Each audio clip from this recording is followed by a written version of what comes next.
Buenos días, vamos a conversar hoy sobre hiperandrogenismo.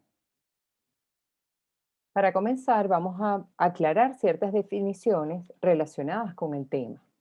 El hiperandrogenismo son las características físicas que resultan de un aumento en la acción o en la producción de los andrógenos en la mujer. La hiperandrogenemia es solamente el aumento del nivel de andrógenos séricos, es decir, la paciente tiene los niveles de andrógenos en sangre aumentados. El hirsutismo es la manifestación del hiperandrogenismo, es decir, hay un exceso de pelo terminal con distribución androide en mujeres. El hirsutismo idiopático es un hirsutismo que no tiene hiperandrogenemia u otros signos que sugieran un desorden endocrino hiperandrogénico. Es decir, hay solamente hirsutismo, pero no hay un aumento de las hormonas, los andrógenos a nivel sérico. Después tenemos el crecimiento local de pelo, que es un crecimiento de pelo no deseado en alguna localización, pero no es hirsutismo, es decir, que no es pelo terminal. ¿Cuáles son los principales andrógenos en las mujeres en edad reproductiva? La D-sulfato, la DEA, la androstenediona, la testosterona y la dihidrotestosterona. De todas estas, solamente la testosterona y la dihidrotestosterona se unen al receptor. Los demás son pasos intermedios entre la síntesis de esteroides sexuales y la testosterona y la dihidrotestosterona, que son las que realmente son activas a nivel de los órganos blancos. La producción de andrógenos en la mujer se produce principalmente en el ovario y en las glándulas suprarrenales. Aquí podemos ver, este es un folículo ovárico. Aquí tenemos las células de la teca externa, células de la teca interna y las células de la granulosa que en los folículos en crecimiento están alrededor del ovocito. Como podemos ver, como vimos ya en las otras clases, la teoría de las dos células, dos esteroides sexuales, la LH produce un aumento de la producción de andrógenos o estimula la producción de andrógenos a nivel de la teca externa y la teca interna, que posteriormente, cuando estos andrógenos pasan a la granulosa por aromatización, se producen entonces los diferentes estrógenos. A nivel suprarrenal, se produce la estimulación de la síntesis de andrógenos en la corteza renal a través de la ACTH, que es producida también a nivel hipofisiario, igual que la LH. Vamos a hablar de los esteroides sexuales, cómo se producen. Los esteroides sexuales se agrupan en tres: los progestágenos, que tienen 21 átomos de carbono, los andrógenos, que tienen 19, y los estrógenos, que tienen 18. Todos derivan del colesterol, como bien lo sabemos. El colesterol, por la colesterol desmolasa, se transforma en pregnenolona a través de la 17 hidroxilasa en 17 hidroxipregnenolona, 3 beta esteroides deshidrogenasa en 17 hidroxiprogesterona, y a través de hidroxilación se transforma en 17 deoxicortisol y cortisol. Esta es la vía de la generación de los corticoesteroides, pero para producir entonces los esteroides sexuales tenemos dos vías. La que produce entonces, estos son los progestágenos. De los progestágenos derivan entonces los andrógenos. Tenemos la 17-20 desmolasa, que produce la DEA, y a través de la sulfotransferasa se produce la DEA-sulfato de forma intercambiable.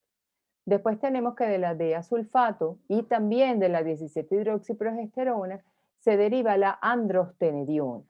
La androstenediona, por acción de la 17-beta esteroide deshidrogenasa, se convierte en testosterona, y a través de la 5-alfa reductasa en los órganos blancos se produce la dihidrotestosterona. Estas dos ya dijimos que son las que actúan a nivel del receptor. Por aromatización, la androstenediona da lugar a la estrona y la testosterona al estradiol. Entonces, aquí podemos ver cómo están agrupados los progestágenos de color verde, los andrógenos de color azul y los estrógenos de color rosado. Entonces, aquí podemos ver cuáles son las diferentes enzimas y para poder entender posteriormente cómo se producen el aumento de los andrógenos a nivel sérico. ¿Cuál es la proporción de andrógenos producidos en la mujer por cada uno de los órganos? Ya vimos que se producen en las suprarrenales y en el ovario. La androstenediona, el aporte de androstenediona de las glándulas suprarrenales y del ovario es un 50 y un 50%.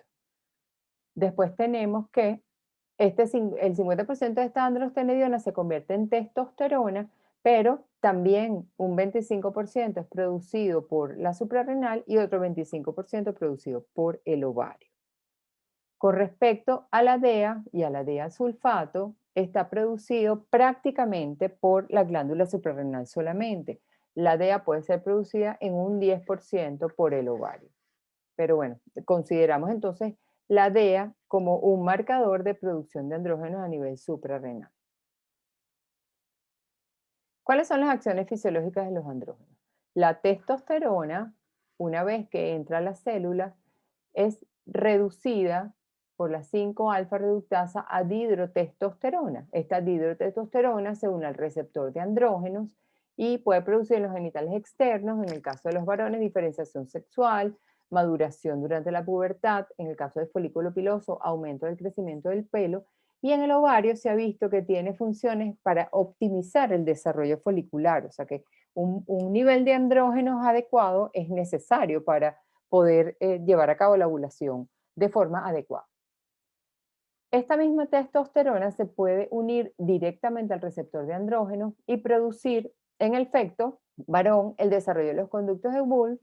En el músculo produce aumento del desarrollo y la recuperación muscular y también tiene acciones sobre el desarrollo óseo y la eritropoyesis. También en la célula puede ser convertida por la aromatasa en las células o en los tejidos donde esté presente esta enzima y convertirse entonces en estrógeno, en estradiol que va a unirse al receptor de estrógeno y ejercer sus acciones como estrógeno. Aquí podemos ver, para recordar, cuáles son las fases del crecimiento del pelo. La fase anágena es la fase activa de crecimiento, que su duración es variable según el área corporal, pero bueno, es una fase activa de mitosis a nivel del bulbo. La fase catágena, que es una fase de involución rápida, dura poco, como 2 semanas más o menos. Y después tenemos la fase telógena, que es la fase inactiva, que el pelo se mantiene allí aproximadamente de 3 a 5 meses. Dependiendo de la duración de cada fase o de algún trastorno que haya en la duración de cada fase, tenemos entonces un aumento del crecimiento del pelo y manifestado como hirsutismo o calvicie en algunos casos, y una reposición lenta del pelo en diferentes áreas del cuerpo. ¿Qué hacen los andrógenos? Los andrógenos inician el crecimiento del pelo, la fase anágena, y la prolonga, es decir, que si hay un aumento de los andrógenos, vamos a tener mucho crecimiento de pelo, porque aumenta la velocidad del crecimiento, aumenta el diámetro y la pigmentación del pelo, y aumenta el porcentaje de mitosis de estas células de la matriz en todo el pelo, menos en el cuero cabelludo, que es al revés, que más bien genera alopecia. ¿Cuáles son las causas del hiperandrogenismo en la mujer? Las causas pueden ser causas a nivel ovárico, como el síndrome ovario poliquístico, la hipertecosis ovárica o un tumor de Sertoli-Leydig productor de andrógenos. A nivel suprarrenal podemos tener una hiperplasia adrenal no clásica, el síndrome de Cushing, síndrome de resistencia a glucocorticoides, y también podemos tener tumores productores de andrógenos, básicamente tumores productores de DEA. Otras causas sistémicas, la hiperprolactinemia puede generar aumento de la producción de andrógenos a nivel ovárico, el hipotiroidismo. También puede ser medicamentosa, tenemos varios medicamentos, ya los vamos a ver en detalle, que producen aumento de la síntesis de andrógenos. Y después tenemos el síndrome de AIRAN, que es acantosis nígrica hiperandrogénica insulinoresistente. Después tenemos unas condiciones que son específicas de la mujer embarazada, que es el luteoma del embarazo, el hiperreaccio lutinalis y la deficiencia de aromatasa en el feto. ¿Cuáles son las causas más frecuentes de hiperandrogenismo? Es importante saberlo porque esas son las causas que vamos a buscar. En primer lugar, el síndrome de ovario poliquístico es la causa más frecuente de hiperandrogenismo en la mujer. El hiperandrogenismo idiopático, el hirsutismo idiopático, la hiperplasia suprarrenal congénita no clásica o de expresión tardía, los tumores secretores de andrógenos. Ahora vamos a ver en detalle cada uno. Las causas de hiperandrogenismo no todas tienen la misma frecuencia. Aquí tenemos que el ovario poliquístico es el 70% de la causa de hiperandrogenismo, es lo que más frecuente vamos a sospechar en una persona con una paciente con hiperandrogenismo. En segundo lugar tenemos el hiperandrogenismo idiopático. En tercer lugar, el hirsutismo idiopático. En cuarto lugar, la hiperplasia suprarrenal congénita no clásica, es decir, que no llega casi a un 5% de las causas, y como una causa muy, muy rara, los tumores secretores de andrógenos. La forma no clásica de deficiencia 21 hidroxilasa es importante aclarar cuál es. Eh, la paciente tiene un déficit de 21 hidroxilasa. En las formas clásicas tenemos la virilizante pura y la pérdida salina y se manifiesta en el feto y en el lactante. En la no clásica, que es la que generalmente nosotros diagnosticamos, se produce pseudopubertad precoz, acné, hirsutismo y esterilidad. Generalmente el déficit de 21 hidroxilasa se produce de forma parcial, no total, como en las formas clásicas. Por eso su expresión es tardía y la vemos o la diagnosticamos prácticamente en la adolescencia y en la edad adulta. ¿Cómo es el diagnóstico? El hiperandrogenismo, en primer lugar, debemos hacer una historia clínica, como en todas las entidades clínicas. La edad de la telarquía, adrenarquia y menarquia es muy importante, porque recordemos que en la hiperplasia suprarrenal no clásica puede haber pubertad precoz. Historia familiar de hiperandrogenismo, historia de obesidad, cómo es la frecuencia del ciclo menstrual, para saber si hay reglas infrecuentes asociadas y poder establecer si hay una anovulación en estas pacientes y cuál pudiera ser la causa. El uso de medicamentos que puedan causar hiperandrogenismo y pacientes que tengan historia de infertilidad, eso también es una información importante. Uso de medicamentos. ¿Qué medicamentos causan hirsutismo? Los esteroides anabólicos, el danazol, la metoclopramida, la metildopa, las fenotiacidas, la reserpina, los progestágenos y la testosterona, por supuesto.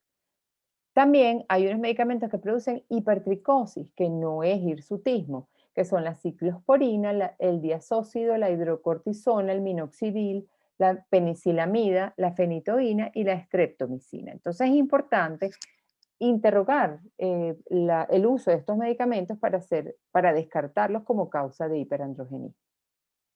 Al examen físico. El peso y la talla, la índice de masa corporal. Recordemos que las pacientes con síndrome ovario poliquístico pueden tener trastornos metabólicos asociados, circunferencia de cintura, tensión arterial, manifestaciones cutáneas, hay hirsutismo, si hay alopecia o si hay acné, que son las tres manifestaciones importantes del hiperandrogenismo. Realizar, por supuesto, el examen ginecológico y un ultrasonido para identificar o no la presencia de ovarios con apariencia poliquística al ultrasonido. Usamos para evaluar el hirsutismo en la piel la escala de Fermat-Galway. Esta escala permite ubicar de forma numeral la presencia de pelo terminal en diferentes localizaciones y después se hace una suma. Aquí podemos ver en el bozo, en la barbilla, pectoral, abdominal, distribución androide a nivel del pubis, en los brazos, en las piernas, en la espalda y en la espalda baja. Se suma la cantidad de puntos que da en cada área y tenemos entonces, según la raza, porque no todas las razas o no todos los folículos pilosos reaccionan de la misma manera a los andrógenos porque hay unas diferencias relacionadas con las razas. En las blancas caucásicas se considera que hay hirsutismo cuando es mayor o igual a 8, en las mediterráneas españolas o del Medio Oriente entre 9 y 10, recordemos que son pacientes que son un poco más peluditas. En las suramericanas, que hay una descendencia indígena importante, hay menos presencia de folículos pilosos en la piel, entonces ya por encima de 6 se considera que hay hirsutismo. Y en las asiáticas, que también tienen menos presencia de folículos en su piel, entre 2 y 7 ya se puede considerar que hay hirsutismo. Entonces, esta escala de Ferriman-Gallwey hay que asociarla a la raza de la paciente. Después tenemos que evaluar alteraciones bioquímicas, pero en primer lugar tenemos que ver cuáles son las condiciones para la toma de la muestra. En primer lugar, tiene que ser en ayunas, en fase folicular temprana si la paciente tiene menstruaciones regulares, porque ese es el momento donde la producción hormonal está basal. Entonces, cualquier aumento o alteración se va a evidenciar en ese momento. Si la paciente tiene trastornos menstruales, pues se debe realizar en cualquier momento. Si la paciente está tomando anticonceptivos, recordemos que los anticonceptivos modifican la síntesis de esteroides sexuales a nivel ovárico, es necesario suspender 3 meses antes de la toma de la muestra, pero la recomendación es que si la paciente necesita seguir tomando el anticonceptivo y queremos hacer el diagnóstico, preguntarle a ver si tiene algunos análisis anteriores a la toma de anticonceptivos donde se hayan evaluado los andrógenos y nosotros echar mano de esa información. El diagnóstico de laboratorio es, evaluamos la producción de andrógenos. ¿Qué andrógenos podemos medir? La testosterona total, que el valor normal es hasta 60 nanogramos por decilitro, testosterona libre, que el valor normal son 8 picogramos por mililitro, índice de andrógenos libres, se puede pedir de sulfato si estamos sospechando que puede haber un origen suprarrenal, y la 17-hidroxiprogesterona en el caso que sospechemos o para descartar una hiperplasia adrenal congénita no clásica. Para evaluar patología concomitante, función tiroidea, TSH, T4 libre y anti-TPO, prolactina y cortisol. Recordemos que hay enfermedades endocrinas sistémicas que pueden generar hiperandrogenismo. Y otros podemos hacer posteriormente test de estimulación de ACTH y evaluar la resistencia a insulina, siempre y cuando sospechemos algún trastorno metabólico en la paciente, sobre todo en las pacientes con ovario poliquístico. ¿Cómo vamos a evaluar desde el punto de vista del laboratorio el hiperandrogenismo? Pues con los niveles de andrógenos séricos podemos evaluar la testosterona total, la testosterona libre, la D-sulfato, pero la recomendación es hacer el índice de andrógenos libres, para lo cual medimos la testosterona total. Si está en nanogramos por decilitro, debemos multiplicarla por 3,467 para transformarla en moles y multiplicarla por 100 y dividirla por el valor de la CHBG, que es la globulina transportadora de hormona sexual. Esto nos va a dar un valor que lo normal es por debajo de 4,5. Si da más de 4,5, podemos concluir que la paciente tiene un hiperandrogenismo bioquímico. Si estamos sospechando un tumor suprarrenal, debemos pedir una D-sulfato y sospechamos tumor cuando es mayor de 8 microgramos por mililitro. Y si sospechamos síndrome de Cushing, pues un cortisol sérico a las 8 AM, si es mayor de 20 microgramos por decilitro, concluimos que la paciente debe tener un síndrome de Cushing, que es lo que está causando el hiperandrogenismo. Para el diagnóstico de la hiperplasia suprarrenal congénita no clásica, utilizamos la 17-hidroxiprogesterona. Si es menor de 2 nanogramos por mililitro, se excluye la enfermedad. Si está entre 2 y 10, se realiza el test de ACTH, se inyecta ACTH, y si el valor de 17-hidroxiprogesterona posterior a la inyección es menor de 10, se excluye la condición. Si es mayor de 10, con la estimulación, o si es mayor de 10 basal, se hace entonces el diagnóstico de hiperplasia suprarrenal congénita no clásica. ¿Cómo evaluamos entonces el hiperandrogenismo? ¿Cuál es el abordaje diagnóstico? Si el hirsutismo es de inicio súbito, rápida progresión o bilirización, se debe realizar un ultrasonido, resonancia o TAC suprarrenal y testosterona total para descartar tumor o hiperplasia.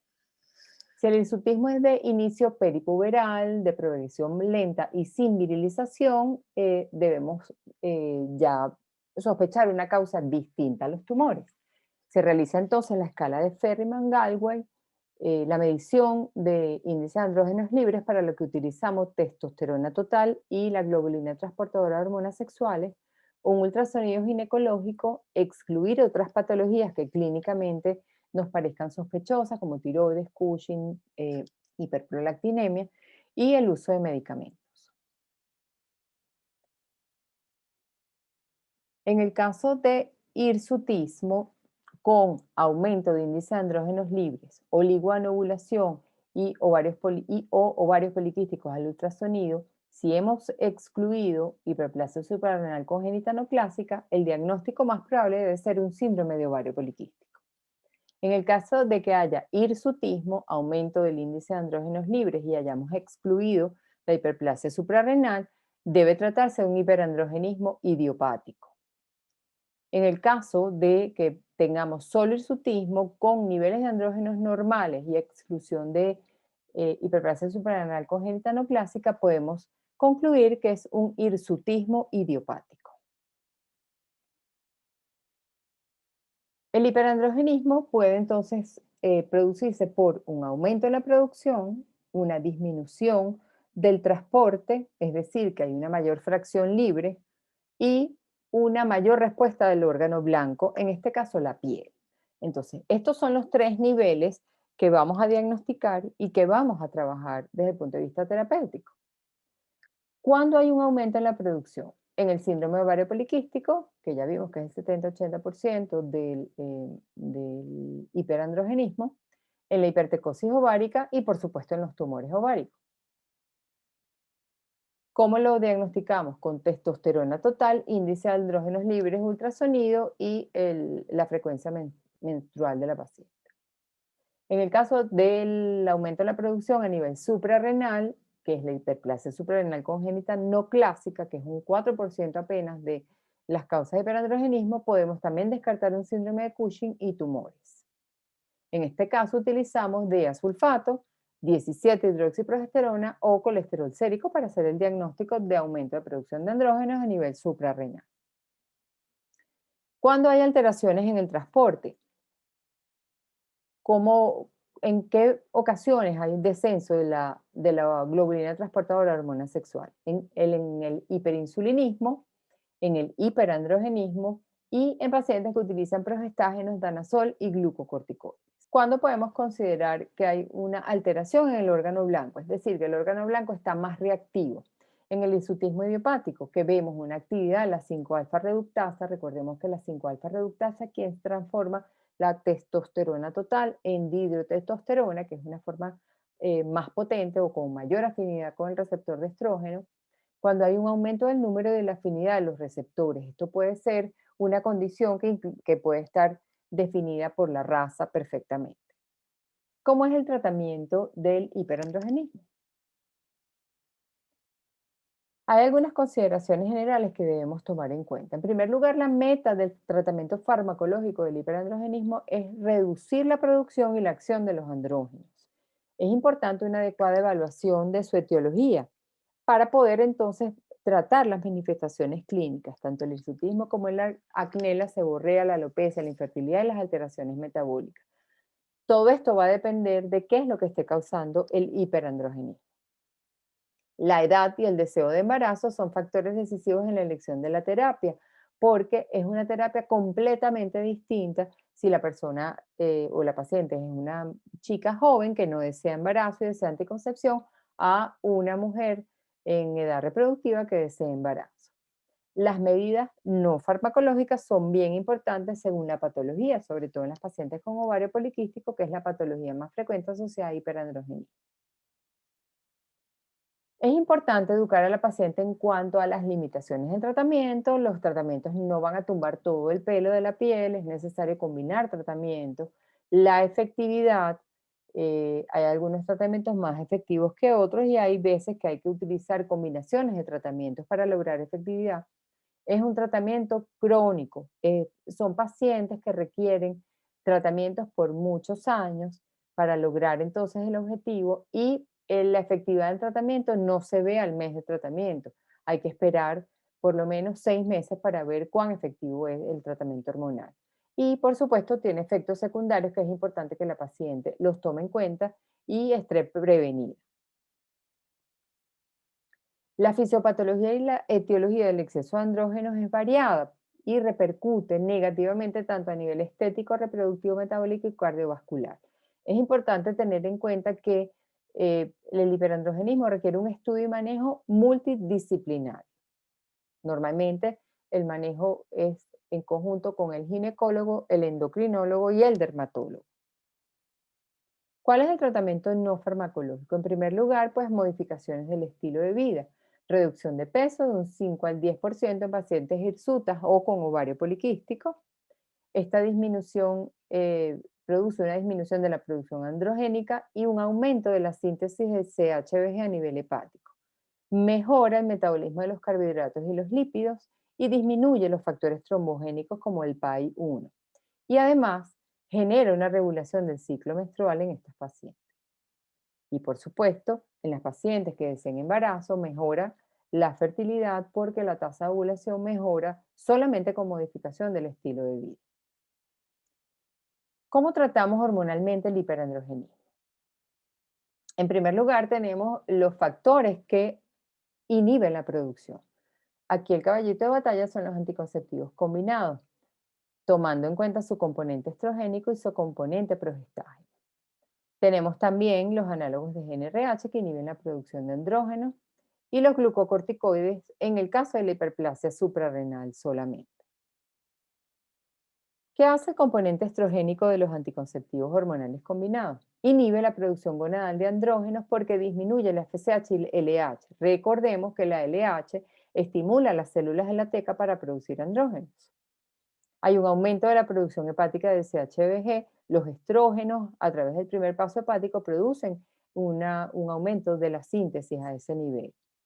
Se opone a los andrógenos a nivel de la unidad pilosebácea, disminuye entonces la afinidad de los andrógenos por el receptor y regula genes involucrados en el crecimiento y secreción de la unidad pilosebácea específicamente.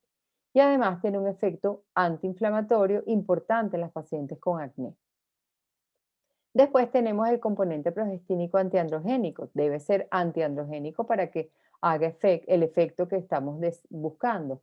Es un inhibidor competitivo del receptor de andrógenos, inhibe también la secreción de gonadotropinas, inhibe la acción de la 5-alfa reductasa, entonces disminuye la dihidrotestosterona, que es la forma más potente o con mayor afinidad al receptor de andrógenos, y aumenta el metabolismo hepático de los andrógenos, es decir, hay una eliminación mayor de los andrógenos séricos. Aquí tenemos diferentes progestinas, no todas son antiandrogénicas. Vamos a ver los derivados gonanos, tenemos el norgestrel y levonorgestrel, pero tenemos una tercera generación que es norgestimato, desogestrel y gestodeno, que son menos androgénicas que norgestrel y levonorgestrel. Recordemos que son derivados de la C19 nortestosterona, que es un andrógeno. Después tenemos los derivados de la progesterona, de los cuales la más antiandrogénica es el acetato de ciproterona. Después están los estranos, que se parecen más a los estrógenos, y tenemos el dienogest como el representante antiandrogénico de este grupo. Y después tenemos este progestágeno derivado de la espirolactona, que es la drospirenona, que tiene un efecto antiandrogénico también. ¿Cómo es el efecto antiandrogénico de las diferentes progestinas? La ciproterona es la que mayor efecto antiandrogénico tiene, por lo que se utiliza mucho en estas pacientes, sobre todo las pacientes que tienen muchas manifestaciones clínicas de hiperandrogenismo. En segundo lugar le sigue el dienogest, en tercer lugar la drospirenona y en cuarto lugar la clormadinona, en orden de potencia antiandrogénica. Es importante tener en cuenta los criterios de elegibilidad de la OMS para decidir si la paciente es candidata para el uso de anticonceptivos. Recordemos que las cardiopatías, el tromboembolismo, la hipertensión, la migraña con aura, las enfermedades hepáticas, el cáncer de mama, el posparto y la lactancia son contraindicaciones para el uso de terapias o de anticonceptivos estrogénicos. En estos casos podemos usar los anticonceptivos con progestágeno solo, pero siempre progestágenos que sean antiandrogénicos. Por ejemplo, la drospirenona sola. Entonces, los anticonceptivos actúan disminuyendo la producción, aumentando el transporte, es decir, la unión de la hormona a la globulina transportadora y también actúa en el órgano blanco. Por eso los anticonceptivos son de primera elección para el tratamiento del hiperandrogenismo, porque actúan a estos tres niveles. Los análogos de GnRH suprimen el eje hipotálamo hipófisis ovario y pueden usarse en combinación con anticonceptivos orales antiandrogénicos.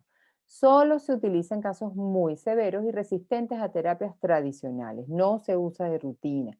Se puede considerar su uso en pacientes obesas que tengan alguna contraindicación anticoncepción hormonal.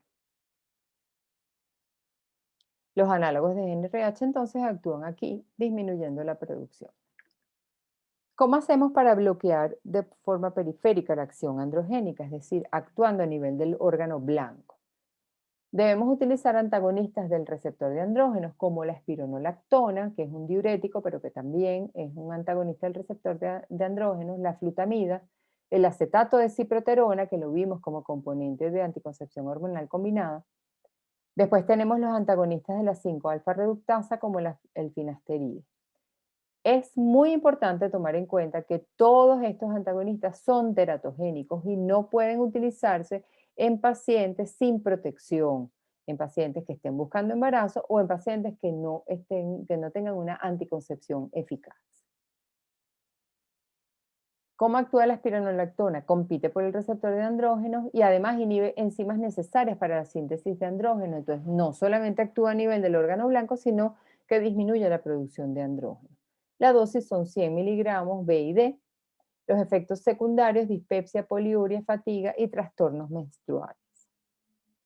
La flutamida bloquea la unión de la dihidrotestosterona al receptor, por lo que no es un antagonista también a nivel del receptor, y también puede reducir la síntesis de andrógenos, pero a dosis altas, que no es lo que uno recomienda.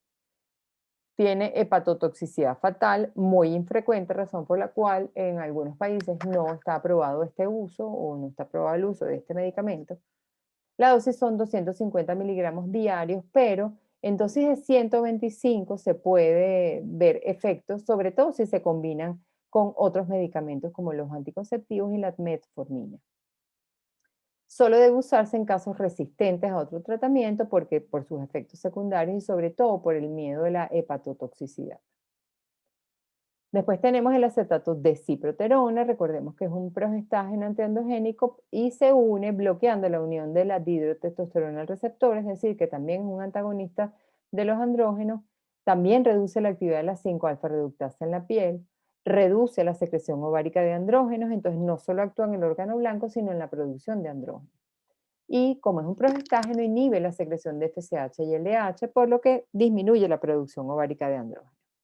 Los efectos secundarios, piel seca y disminución de la libido. Puede utilizarse en dosis puede utilizarse como como componente de la anticoncepción hormonal combinada, pero también se puede utilizar en dosis adicional de 25 a 100 miligramos en combinación con anticonceptivos orales o con bajas dosis de estradiol. Finalmente tenemos el finasteride. Es importante recordar que existen dos 5-alfa reductasas, la tipo 1 y la tipo 2. La tipo 1 está en la glándula sebácea, piel de cara, pecho y espalda. Y la tipo 2 en el cuero cabelludo, la próstata y en el vello sexual. La finasteride inhibe la tipo 2, por lo que se usa en hirsutismo, pero no es útil para acné, porque no actúa en la tipo 1, que es la que está en la glándula sebácea, en la cara, el pecho y en la espalda. La dosis son 5 miligramos diarios. ¿Cuál es la acción entonces de estos antiandrógenos en los tres niveles? Pues básicamente disminuyen la respuesta del órgano blanco a los andrógenos, pero algunos tienen efecto sobre la producción de andrógenos, disminuyendo su producción a nivel ovárico. Después tenemos los sensibilizadores de insulina. La metformina disminuye la insulina, entonces la insulina y el Insulin-like Growth Factor 1 que están implicados en el hiperandrogenismo porque estimulan los receptores y la producción de andrógenos a nivel ovárico. Produce aumento de la CHBG, por lo que aumenta la unión de los andrógenos a esta globulina transportadora y disminuye su fracción libre. Y la dosis debe ser 1500 miligramos diarios. Entonces la metformina actuaría disminuyendo la producción y mejorando el transporte de los andrógenos. ¿Cómo tratamos la hiperplasia suprarrenal no clásica? La asintomática simplemente se observa. En el caso que haya pubarquia prematura, con crecimiento acelerado de la dosis aumentada, se pone hidrocortisona, pero si es solo pubarquia prematura, se puede observar. En el caso de que la paciente tenga el diagnóstico y tenga infertilidad, se puede utilizar hidrocortisona prednisona porque disminuye los andrógenos suprarrenales y evita el exceso de progestágeno y mejora la ovulación. Y se puede realizar inducción de ovulación si es necesario en estas pacientes para que queden embarazadas. Durante el embarazo se puede utilizar hidrocortisona porque se ha demostrado que reduce la tasa de abortos en estas pacientes con este diagnóstico. Y en el hiperandrogenismo clínico, la hidrocortisona ha resultado poco eficaz con muchos efectos secundarios. En general, se prefieren anticonceptivos hormonales combinados con antiandrógenos o progestágenos cíclicos. Hay también tratamientos mecánicos y cosméticos, como el peróxido de hidrógeno al 6%, rasurado, depilación química, la electrólisis, la depilación con láser, eflornitina tópica. La eflornitina se utiliza mucho en el hirsutismo facial, es un modificador biológico de la actividad o de la producción de pelo a ese nivel. Se usa como crema tópica BID por 24 semanas. Su mecanismo de acción es que inhibe de forma irreversible la ornitina de carboxilasa, que es la encargada del crecimiento del pelo. Se puede combinar con láser para tener mejores efectos, efectos más rápidos. ¿Cuáles son los efectos adversos? Puede haber foliculitis, irritación, alergia y acné. El láser, hay varios tipos de láser, luz pulsada, el YAG, el láser de Biovia, el de alexandrita. Es un método permanente porque elimina el folículo piloso, se produce una fototermólisis selectiva donde hay melanina, actúa sobre la fase anágena del folículo piloso, es decir, el folículo en crecimiento, y se puede utilizar solo en pacientes, o sea, de forma sola, en pacientes con testosterona normal ya tratadas o en hirsutismo idiopático. La reducción del hirsutismo se ve hasta en un 80%, requiere varias sesiones y es costoso. La electrólisis es un método permanente, se recomienda en pelo claro. Recordemos que el láser necesita la melanina para dirigir el rayo hacia el folículo. Entonces, si el folículo tiene pelo claro, no lo reconoce y no es posible dirigir el rayo a ese nivel. La electrólisis sí, por eso está recomendado, está aprobado por la FDA, su eficacia es del 15 al 50%. Las ventajas es que podemos utilizar todos los tipos de pelo y la desventaja es que es muy difícil en áreas externas porque hay que penetrar cada folículo piloso y destruirlo con electricidad. Es muy costoso, lleva mucho tiempo, es doloroso y puede producir foliculitis y cicatriz en algunos casos. Las nuevas opciones, tenemos el fluoridil, es un antiandrógeno tópico, un gel al 2% que es seguro y efectivo, y la espironolactona tópica al 5%, actúa inhibiendo el receptor de dihidrotestosterona, es seguro y efectivo. ¿Cómo es la combinación de terapias? Porque en algunos casos con una terapia sola no es suficiente. Tenemos entonces la terapia secuencial, comenzando con un anticonceptivo oral más un antiandrógeno por 6 meses y después de los 6 meses le damos anticonceptivo solo como mantenimiento. Se puede iniciar tratamiento con el menos agresivo, con anticonceptivos, esperar respuesta a los 6 meses y si la paciente no ha mejorado su hirsutismo, asociar entonces un antiandrógeno. Se puede asociar anticonceptivos orales con espironolactona, finasteride, flutamida, acetato de ciproterona. ¿Cuáles son las recomendaciones de la Sociedad de Endocrinología del 2018? El hirsutismo que afecta a la paciente debe ser tratado farmacológicamente con o sin tratamiento cosmético asociado. Se debe agregar cambios en estilo de vida en pacientes obesas o con síndrome de ovario poliquístico. ¿Cuáles son las terapias farmacológicas recomendadas por la Sociedad de Endocrinología? Iniciar con anticonceptivos orales, usar antiandrógenos en pacientes con anticoncepción efectiva o que no tengan relaciones sexuales. Ellos consideran que cualquier anticonceptivo oral es efectivo, pero clínicamente hemos visto que es mucho más efectivo cuando se usan antiandrógenos. Agregar antiandrógenos si no hay mejoría a los 6 meses en los anticonceptivos orales. Cualquier antiandrógeno es efectivo y no recomiendan la flutamida por su hepatotoxicidad. Terapias farmacológicas, no usar tratamientos para hiperinsulinemia teniendo hirsutismo como indicación, es decir, la metformina no se debe utilizar salvo que la paciente tenga una indicación metabólica formal para utilizar eh, metformina. El uso de análogos de GnRH en pacientes con hiperandrogenemia, importante que no mejoren con anticonceptivos y o antiandrógenos, es decir, sería como de tercera línea de tratamiento. Y no recomiendan antiandrógenos de uso local como la espironolactona y finasteride en gel. Terapias cosméticas, la fotodepilación para pelos oscuros y electrólisis para los claros. En pacientes morenas se recomienda JAK o láser diodo. En mujeres mediterráneas y del Medio Oriente no usar fotodepilación en la cara porque las puede manchar. En pacientes con hiperandrogenemia combinar medidas cosméticas con farmacológicas.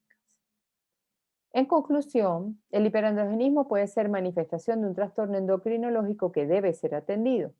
El tratamiento es crónico porque la producción de andrógenos se mantiene durante toda la vida reproductiva de la paciente. El efecto del tratamiento es a largo plazo porque recordemos en las etapas de crecimiento del pelo son de larga duración, casi todos. Todos los antiandrógenos son teratogénicos. Es necesario combinar con anticonceptivos en pacientes con actividad sexual o en el caso de que haya alguna contraindicación, considerar una anticoncepción no hormonal efectiva.